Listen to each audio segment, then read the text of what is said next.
Este lunes de la 9ª semana del tiempo ordinario coincide con la fiesta de la Visitación de María, y la Iglesia nos invita a reflexionar en esta fiesta proponiéndonos el texto de Lucas 1, 39 al 56. Se los leo. En aquellos días María se puso en camino y fue aprisa a la montaña, a un pueblo de Judá, entró en casa de Zacarías y saludó a Isabel. En cuanto Isabel oyó el saludo de María, saltó la criatura en su vientre. Se llenó Isabel del Espíritu Santo y dijo en voz alta: «Bendita tú entre las mujeres, y bendito el fruto de tu vientre. ¿Quién soy yo para que me visite la madre de mi Señor? En cuanto tu saludo llegó a mis oídos, la criatura saltó de alegría en mi vientre. Dichosa tú que has creído, porque lo que te ha dicho el Señor se cumplirá». Y María dijo: «Proclama mi alma la grandeza del Señor. Se alegra mi espíritu en Dios, mi Salvador, porque ha mirado la humillación de su esclava. Desde ahora me felicitarán todas las generaciones, porque el Poderoso ha hecho obras grandes por mí. Su nombre es santo, y su misericordia llega a sus fieles de generación en generación. Él hace proezas con su brazo, dispersa a los soberbios de corazón, derriba del trono a los poderosos y enaltece a los humildes. A los hambrientos los colma de bienes y a los ricos los despide vacíos. Auxilia a Israel su siervo, acordándose de la misericordia, como lo había prometido a nuestros padres, en favor de Abraham y su descendencia por siempre». María se quedó con Isabel unos 3 meses y después volvió a su casa. Con este texto la Iglesia celebra la fiesta de la visita que María le hizo a su pariente Isabel porque estaba encinta. Se trata de una fiesta muy antigua, que se celebraba en la Iglesia desde el siglo XIII. En los inicios se celebraba el 2 de julio, pero el Concilio Vaticano II la movió para el 31 de mayo a fin de mantener una cierta lógica cronológica, y la ubicó después de la Anunciación y antes del nacimiento del Bautista. Y eligió el último día de mayo, pues mayo es el mes dedicado a María. Bueno, pues el contexto de la fiesta de hoy es el de la Anunciación. Inmediatamente antes del relato de hoy, Lucas nos contó que María vivió una profunda experiencia espiritual.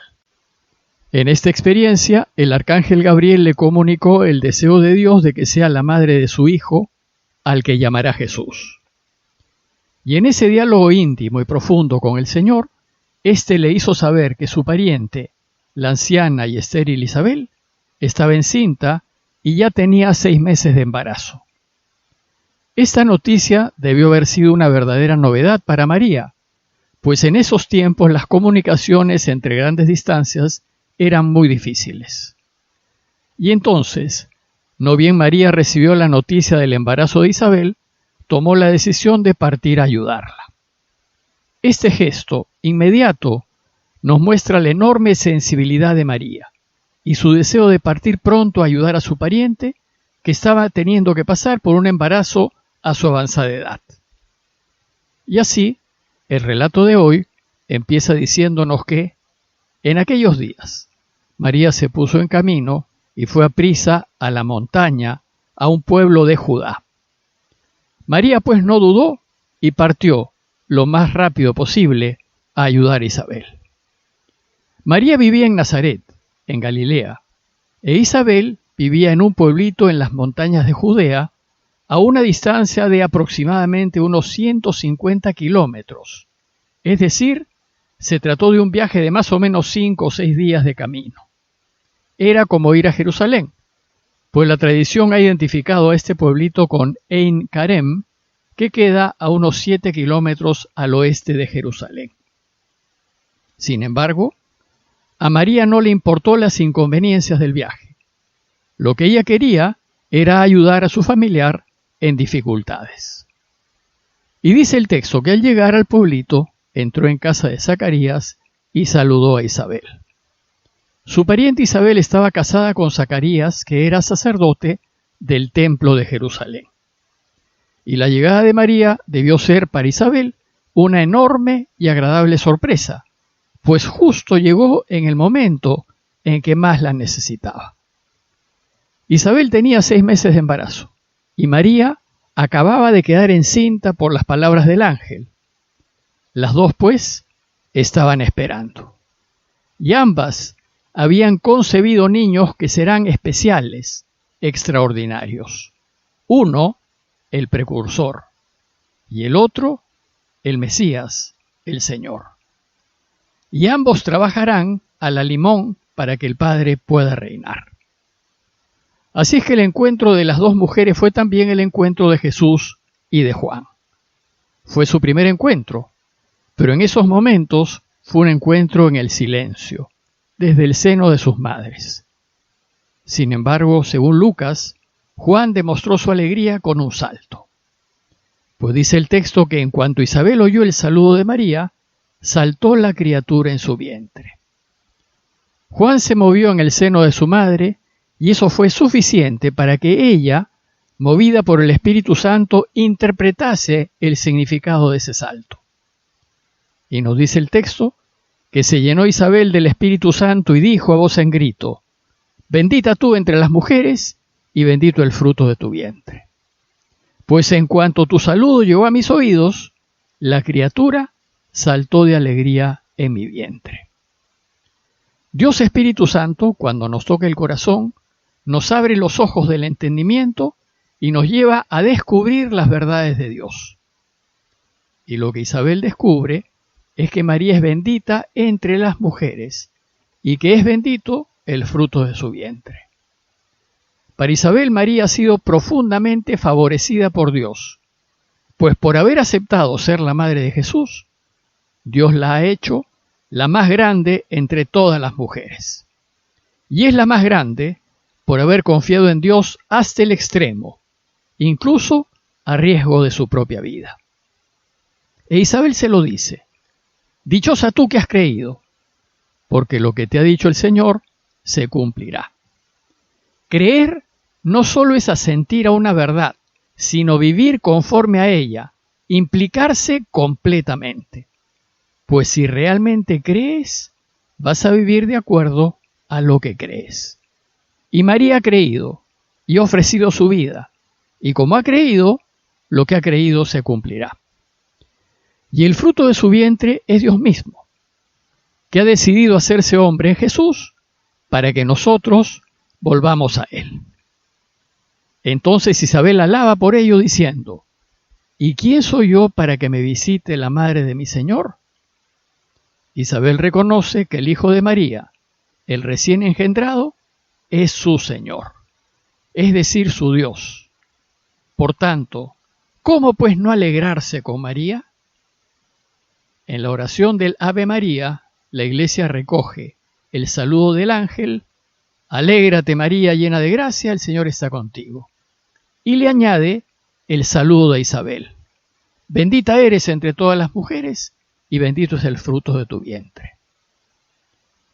Luego viene la respuesta de María con un cántico de alabanza conocido como el Magnificat. Se trata de un canto de acción de gracias compuesto de varias citas y alusiones al Antiguo Testamento, y es en realidad una composición de la Iglesia de tiempos de San Lucas, que busca expresar la enorme gratitud de María. Ella exulta de gozo, porque Dios siempre cumple con todas sus promesas.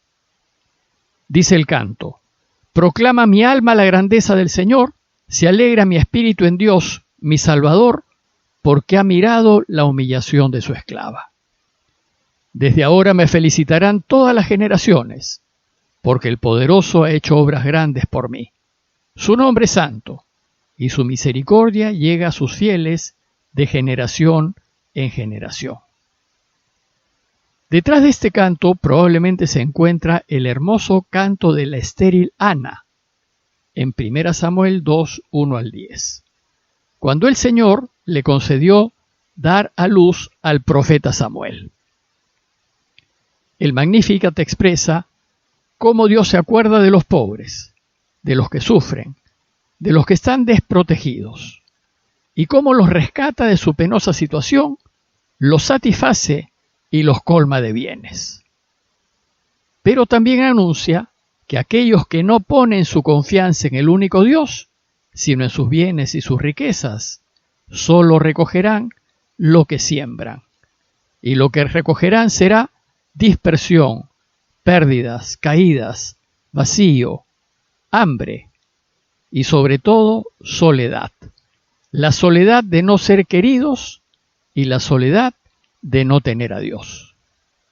En cambio, Dios auxilia a los que están en desventaja porque confían en Él y va a cumplir todas sus promesas en Jesús.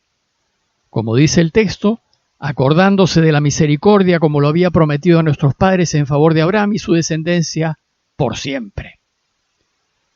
El relato termina centrándose en María y en su servicialidad y diligencia diciendo: María se quedó con Isabel unos 3 meses y después volvió a su casa. 3 meses faltaban para que Isabel diese a luz a Juan, y María se quedó para ayudar a su pariente hasta que nació Juan, y probablemente hasta que Isabel ya se pudo valer por sí misma. Y después volvió a Nazaret. Como conclusión los invito, primero, a considerar lo que hace María en favor de su prójimo en necesidad, y cómo ayuda sin medir costos ni fatigas. Pues de María va a aprender Jesús. Y segundo, a considerar la presencia permanente de Dios en la vida de María, y ver cómo María todo lo hace en referencia a Dios y a lo que Él desea, y ver cómo ella vive en gratitud permanente al que le ha dado todo hasta la vida. Pidámosle pues a Dios su gracia, para que así como aprendió Jesús, aprendamos nosotros también de María, que aprendamos de su preocupación por aquel que más necesita, que aprendamos que no basta preocuparnos, sino que es necesario poner manos a la obra y ponernos a ayudar, y sobre todo, que aprendamos a agradecerle a Dios por todo. Parroquia de Fátima, Miraflores, Lima.